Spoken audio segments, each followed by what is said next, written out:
Hindu calendar ಪ್ರಕಾರ ಈ ದಿನ ಭಗವಾನ್ ಶ್ರೀರಾಮನ ಜನ್ಮದಿನವಾಗಿದ್ದು ರಾಮಾಯಣ ಪಠನೆ, ಉಪವಾಸ ಹಾಗೂ ರಾಮನಾಮ ಜಪದ ಮೂಲಕ ಆಚರಿಸಲಾಗುತ್ತದೆ. ಭಗವಾನ್ ರಾಮನನ್ನು ಆದರ್ಶ ಮಾನವ, ನೀತಿ, ಶೌರ್ಯ ಮತ್ತು ಧೈರ್ಯದ ಸಂಕೇತವೆಂದು ನಂಬಲಾಗಿದೆ. ವಿಶ್ವದಾದ್ಯಂತ ಎಲ್ಲಾ ಶ್ರೀರಾಮ ಭಕ್ತರು ಈ ಹಬ್ಬವನ್ನು ಬಹಳ ವೈಭವದಿಂದ ಆಚರಿಸಲಾಗುತ್ತದೆ. ಭಗವಾನ್ ವಿಷ್ಣುವಿನ ಅವತಾರವಾದ ಶ್ರೀರಾಮನು ಜನಿಸಿದ ದಿನವನ್ನು ರಾಮನವಮಿ ಎಂದು ಆಚರಿಸಲಾಗುತ್ತದೆ. ಈ ಹಬ್ಬವನ್ನು ಶ್ರೀರಾಮಚಂದ್ರನ ಹುಟ್ಟುಹಬ್ಬ ಮಾತ್ರವಲ್ಲದೆ ಸೀತಾ ಮಾತೆಯೊಂದಿಗಿನ ವಿವಾಹ ಮತ್ತು ಶ್ರೀರಾಮ ಪಟ್ಟಾಭಿಷೇಕದ ದಿನವಾಗಿಯೂ ಆಚರಿಸಲಾಗುತ್ತದೆ. ಈ ವಿಶೇಷ ದಿನ ಚೈತ್ರ ಮಾಸದ ಶುಕ್ಲ ಪಕ್ಷದ ನವಮಿಯಂದು ನಡೆಯುತ್ತದೆ. ಇದು ಸಾಮಾನ್ಯವಾಗಿ ಮಾರ್ಚ್-ಏಪ್ರಿಲ್ ತಿಂಗಳಿನಲ್ಲಿ ಬರುತ್ತದೆ. ಈ ದಿನ ಶ್ರೀರಾಮನ ಭಕ್ತರು ಉಪವಾಸ ಕೈಗೊಂಡು ರಾಮಾಯಣವನ್ನು ಪಠಿಸುತ್ತಾರೆ, ಭಜನೆಗಳನ್ನು ಮಾಡುತ್ತಾರೆ. ಪೌರಾಣಿಕ ಹಿನ್ನೆಲೆ: ಧರ್ಮಶಾಸ್ತ್ರಗಳ ಪ್ರಕಾರ ಅಯೋಧ್ಯೆಯ ರಾಜನಾದ ದಶರಥನಿಗೆ ಕೌಸಲ್ಯ, ಕೈಕೇಯಿ ಹಾಗೂ ಸುಮಿತ್ರೆ ಎಂಬ 3 ಜನ ಪತ್ನಿಯರಿದ್ದರು. ಆದರೆ ಯಾರಿಗೂ ಪುತ್ರ ಸಂತಾನವಾಗಿರಲಿಲ್ಲ. ನಂತರ ದಶರಥನು ಋಷಿಮುನಿಗಳ ಸಲಹೆಯಂತೆ ಪುತ್ರಕಾಮೇಷ್ಟಿ ಯಾಗವನ್ನು ಮಾಡಿಸಿದ. ಈ ಯಜ್ಞದಿಂದ ಸಂತುಷ್ಟನಾದ ಪ್ರಜಾಪತಿಯು ದಶರಥನಿಗೆ ದಿವ್ಯ ಪಾಯಸವನ್ನು ನೀಡುತ್ತಾನೆ. ಈ ದಿವ್ಯ ಪಾಯಸವನ್ನು ದಶರಥನು ತನ್ನ 3 ಪತ್ನಿಯರಿಗೂ ಹಂಚುತ್ತಾನೆ. ಇದರಂತೆ ಚೈತ್ರ ಮಾಸದ ಶುಕ್ಲ ಪಕ್ಷದ ನವಮಿ ತಿಥಿಯಂದು ಮಧ್ಯಾಹ್ನ ಪುನರ್ವಸು ನಕ್ಷತ್ರದಲ್ಲಿ ಕೌಸಲ್ಯಗೆ ರಾಮನು, ಪುಷ್ಯ ನಕ್ಷತ್ರದ ದಶಮಿಯಂದು ಸೂರ್ಯೋದಯಕ್ಕೆ ಮುನ್ನ ಕೈಕೇಯಿಗೆ ಭರತನು, ಅದೇ ದಿನ ಆಶ್ಲೇಷ ನಕ್ಷತ್ರದಲ್ಲಿ ಮಧ್ಯಾಹ್ನ ಲಕ್ಷ್ಮಣ, ಶತ್ರುಘ್ನರು ಜನಿಸುತ್ತಾರೆ. ಹೀಗೆ ರಾಮನು ಜನಿಸಿದ ನವಮಿಯಂದು ರಾಮನವಮಿಯನ್ನಾಗಿ ಆಚರಿಸುತ್ತಾರೆ. ಅಯೋಧ್ಯೆಯ ರಾಜ ದಶರಥ ಹಾಗೂ ಕೌಸಲ್ಯೆಯ ಪುತ್ರನಾಗಿ ಮಹಾವಿಷ್ಣುವಿನ 7ನೇ ಅವತಾರವಾಗಿ ಶ್ರೀರಾಮನು ಜನಿಸುತ್ತಾನೆ. ಹಿಂದೂ ಗ್ರಂಥಗಳಲ್ಲಿ ಉಲ್ಲೇಖವಿರುವಂತೆ 4 ಯುಗಗಳಲ್ಲಿ ಒಂದಾದ ತ್ರೇತಾಯುಗದಲ್ಲಿ ರಾಮನು ಜನಿಸಿದನು. ಈ ದಿನ ಶ್ರೀರಾಮನನ್ನು ಪೂಜಿಸಿದರೆ ಕೆಟ್ಟ ಶಕ್ತಿಗಳು ನಿವಾರಣೆಯಾಗಿ ಭೂಮಿಯ ಮೇಲೆ ದೈವಿಕ ಶಕ್ತಿಯು ನೆಲೆಸುತ್ತದೆ ಎಂಬ ನಂಬಿಕೆಯಿದೆ. ಶ್ರೀರಾಮ ನವಮಿಯ ಮಹತ್ವ: ಶ್ರೀರಾಮ ನವಮಿ ಹಬ್ಬವು ಹಿಂದೂ ಧರ್ಮದಲ್ಲಿ ಅತ್ಯಂತ ಪವಿತ್ರವಾದ ಹಬ್ಬವಾಗಿದೆ. ಧರ್ಮವನ್ನು ಸ್ಥಾಪಿಸಲು ಮತ್ತು ಅಧರ್ಮವನ್ನು ನಾಶಮಾಡಲು ಮಾನವನಾಗಿ ಶ್ರೀ ಮಹಾವಿಷ್ಣು ಅವತಾರಗೊಂಡ 6ನೇ ಅವತಾರವು ಶ್ರೀರಾಮನು.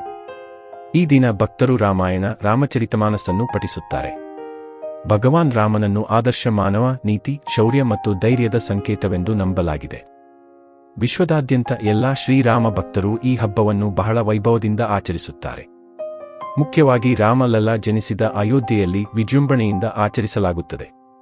ಹೆಚ್ಚಿನ ಸಂಖ್ಯೆಯ ಭಕ್ತರು ಆ ಸ್ಥಳಕ್ಕೆ ಭೇಟಿ ನೀಡುತ್ತಾರೆ ಮತ್ತು ಶ್ರೀರಾಮನ ದರ್ಶನ ಪಡೆಯುತ್ತಾರೆ. ಚೈತ್ರ ಮಾಸದಲ್ಲಿ ಯುಗಾದಿಯ ನಂತರ ಬರುವ ಅತಿಮುಖ್ಯ ಹಬ್ಬವೆಂದರೆ ಅದು ಶ್ರೀರಾಮನವಮಿ. ಭಾರತ ದೇಶದಲ್ಲಿ ಆರ್ಯ ಸಂಸ್ಕೃತಿಗೆ ಸೇರಿದ ಎಲ್ಲಾ ಜನರು ಆತ್ಮೀಯತೆಯಿಂದ ಆಚರಿಸುವ ಹಬ್ಬ ಇದಾಗಿದೆ. ಹಿಂದೂಗಳ ಹೃದಯ ಸಾಮ್ರಾಟ, ಮರ್ಯಾದ ಪುರುಷೋತ್ತಮ ದಶರಥನಂದನ ಶ್ರೀರಾಮ ಹುಟ್ಟಿದ ದಿನವನ್ನು ಶ್ರೀರಾಮನವಮಿ ಹಬ್ಬವೆಂದು ಆಚರಣೆ ಮಾಡಲಾಗುತ್ತದೆ. ಆಚರಣೆ ಹೇಗೆ?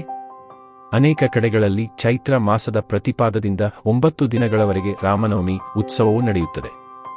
ರಾಮನವಮಿಯಂದು ಶ್ರೀರಾಮನನ್ನು ಪೂಜಿಸಿ ಅರ್ಚಿಸಲಾಗುತ್ತದೆ. ಈ ದಿನದಂದು ಉಪವಾಸವನ್ನು ಮಾಡಿದರೆ ಅತ್ಯಂತ ಶ್ರೇಷ್ಠ. ರಾಮನವಮಿಯಂದು ಬೆಳಗ್ಗೆಯಿಂದ ಮರುದಿನ ಬೆಳಗ್ಗೆಯವರೆಗೂ ಉಪವಾಸವನ್ನು ಕೈಗೊಳ್ಳಬೇಕು. ಈ ಸಮಯದಲ್ಲಿ ಶ್ರೀರಾಮ ಜಪ, ರಾಮಾಯಣ ಪಾರಾಯಣ, ಶ್ರೀರಾಮ ಸೀತಾ ಕಲ್ಯಾಣೋತ್ಸವವನ್ನು ಮಾಡಬಹುದು. ಕೆಲವೆಡೆ ಪ್ರತಿಪಾದದಿಂದ ನವಮಿಯವರೆಗೂ 9 ದಿನಗಳಲ್ಲಿ ಭಜನೆ ಹಾಗೂ ಕೀರ್ತನೆಗಳನ್ನು ಆಯೋಜಿಸುತ್ತಾರೆ. ಈ ದಿನ ಕೆಲವು ಭಕ್ತರು ಕಟ್ಟುನಿಟ್ಟಾದ ಉಪವಾಸ ವ್ರತವನ್ನು ಆಚರಿಸುತ್ತಾರೆ ಮತ್ತು ನಿರಾಹಾರ ಉಪವಾಸವನ್ನು ಮಾಡುವವರಿದ್ದಾರೆ. ಕೆಲವರು ಸೌಮ್ಯವಾದ ಉಪವಾಸವನ್ನು ಆಚರಿಸಿ ನೀರು ಹಾಗೂ ಹಣ್ಣುಗಳನ್ನು ಸೇವಿಸುತ್ತಾರೆ. ರಾಮನವಮಿಯಂದು ಶ್ರೀರಾಮನ ಜನ್ಮಸ್ಥಳವಾದ ಅಯೋಧ್ಯೆಗೆ ಭೇಟಿ ನೀಡಿ ಸರಯೂ ನದಿಯಲ್ಲಿ ಮಿಂದು ಶ್ರೀರಾಮನ ದರ್ಶನ ಮಾಡಿ ಪಾವನರಾಗುತ್ತಾರೆ. ಅಯೋಧ್ಯೆಯಲ್ಲಿ ರಾಮನವಮಿ ಆಚರಣೆ: ಶ್ರೀರಾಮ ಜನಿಸಿದ ಸ್ಥಳ ಅಯೋಧ್ಯೆಯಲ್ಲಿ ರಾಮನವಮಿ ವಿಜೃಂಭಣೆಯಿಂದ ಆಚರಣೆ ಮಾಡಲಾಗುತ್ತದೆ. ಹಬ್ಬದ ದಿನದಂದು ರಾಮನ ಭಜನೆ, ಕೀರ್ತನೆ ಹಾಗೂ ಮೆರವಣಿಗೆಗಳನ್ನು ನಡೆಸಲಾಗುತ್ತದೆ. ರಾಮನವಮಿಯಂದು ಸೂರ್ಯದೇವನ ಪ್ರಾರ್ಥನೆಯೊಂದಿಗೆ ಹಬ್ಬ ಆರಂಭವಾಗುತ್ತದೆ.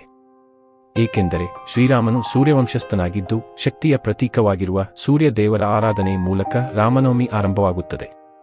ಹಬ್ಬದ ದಿನದಂದು ರಾಮನ ಸ್ತೋತ್ರ ಹಾಗೂ ಭಜನೆಗಳನ್ನು ಹಾಡುವ ಮೂಲಕ ದೇವರನ್ನು ಸಂಪ್ರೀತಿಗೊಳಿಸಲಾಗುತ್ತದೆ.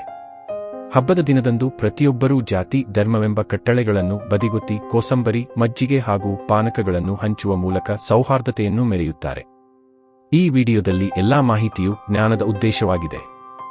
ಈ ವಿಡಿಯೋ ಇಷ್ಟವಾದಲ್ಲಿ ಲೈಕ್ ಮಾಡಿ, ಶೇರ್ ಮಾಡಿ ಮತ್ತು ಈ ಚಾನೆಲ್ ಅನ್ನು ಸಬ್ಸ್ಕ್ರೈಬ್ ಮಾಡಿ. ಧನ್ಯವಾದ.